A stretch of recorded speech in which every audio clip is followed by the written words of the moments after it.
Hello, I'm Delta Hernandez, a biochemistry major. My senior thesis is overreaches that I completed in the summer of 2019 at the Roman Puck Oil Lab at the University of Michigan.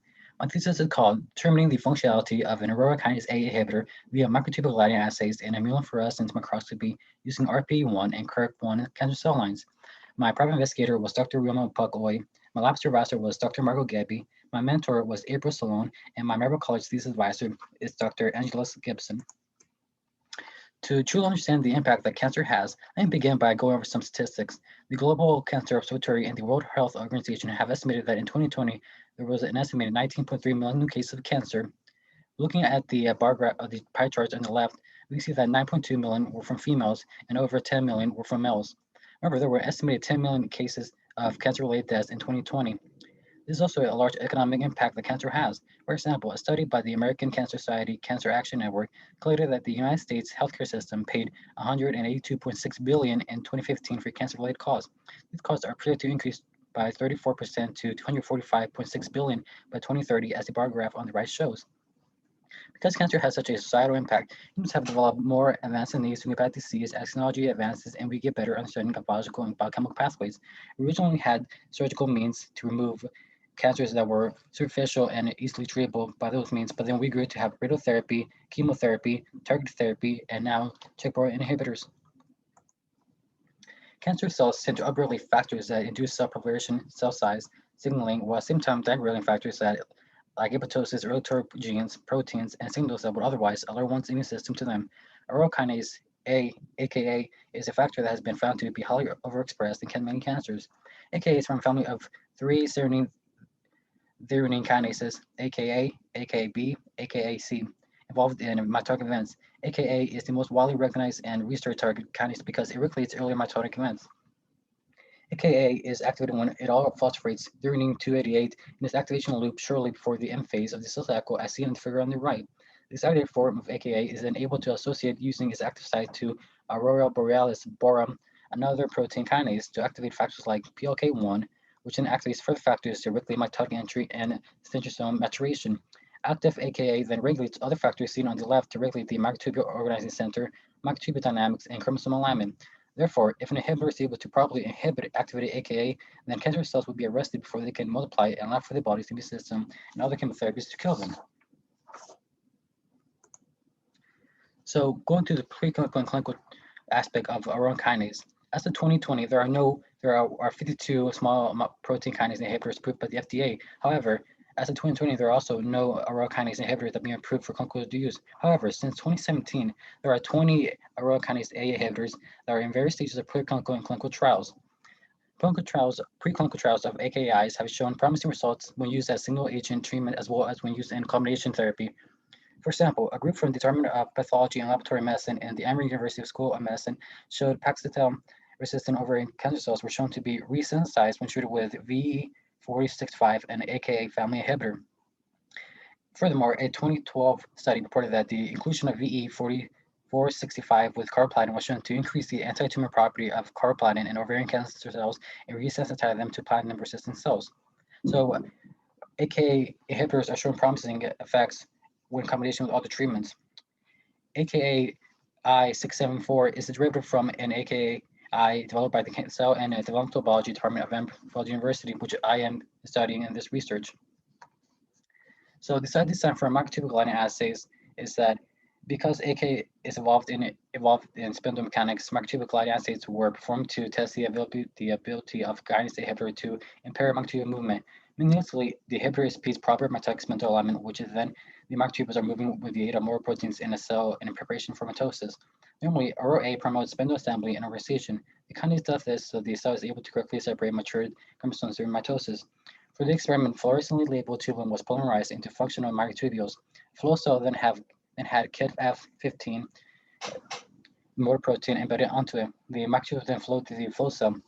And the flow cell was then treated and incubated with either the dimethyl sulfoxide, DMSO, the control, or 0.1, 0.5, 10, 20, or 30 micromolar concentrations of AKA I674, the aurora kinase A inhibitor. The flow cell was then imaged via fluorescent microscopy. Photographs were then taken over 30 seconds to create a 1-minute video to calculate the microtubule movement and see if it had changed when increasing AKA I674 concentrations. So the purpose was to determine the effect of AKI 674 on bacterial motility as measured by distance traveled in vitro. So I'm gonna play a video of this DMSO assay to see the movement. So you see that the microtubules are moving ever so slowly, and to calculate the distance is that I will go from one end of the microtubule, and then I will play through it, and then I will see where it ended up, and that's the distance that it will travel. And this is for the 30 micromolar assay. With the 30 micromolar assay, you can see that there's hardly any movement. That's because with the increased concentration of aurora kinase A inhibitor, that impedes the motility of the kinase, which is what we would have seen. I'll play it once more.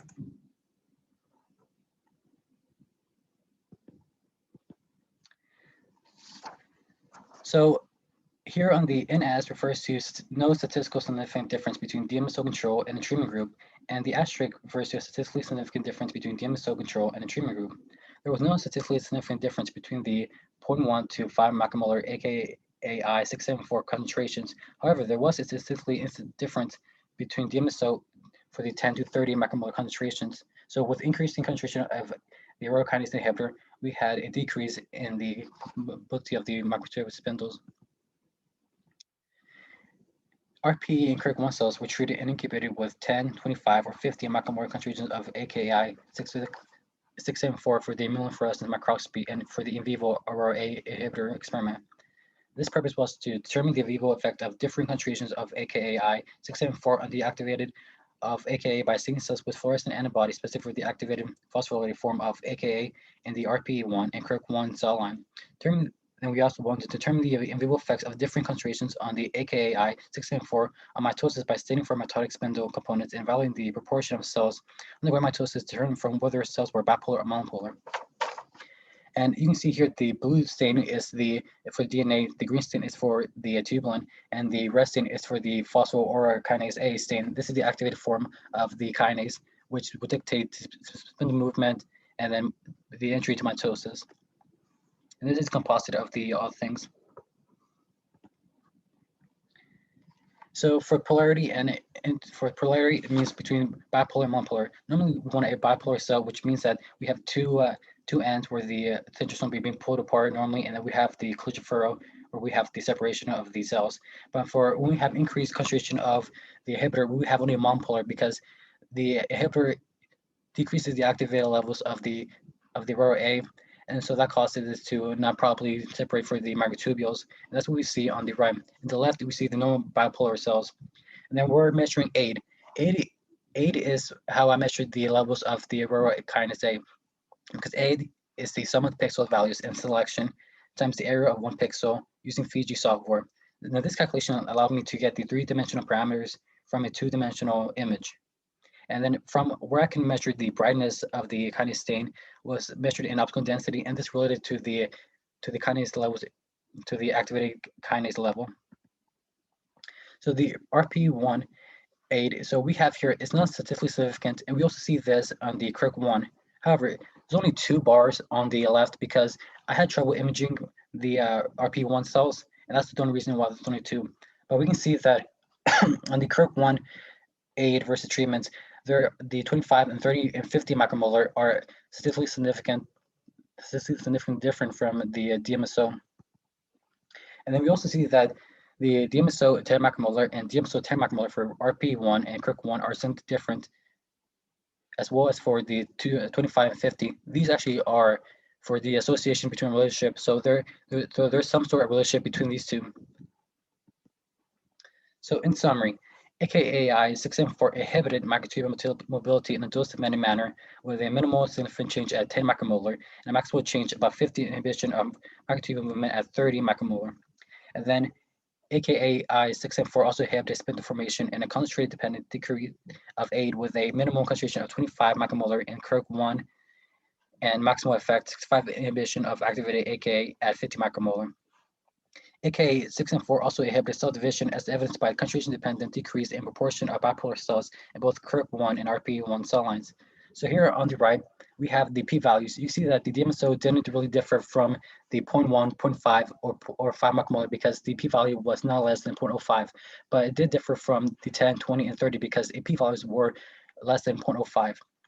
And then we can also see for the Kirk one that the DMSO differed only from 25 and 50 because the p-values again were less than 0.05, but it was greater than 0.05 for the 10 micromolar. And then for the Pearson chi-square and phi Kramer's V test for association, we can see that there's an association between the Kirk cells and bipolar and monopolar ratios, depending on the treatment and DMSO, and also for the RP ones, because the associated approximating significance is less than 0.05.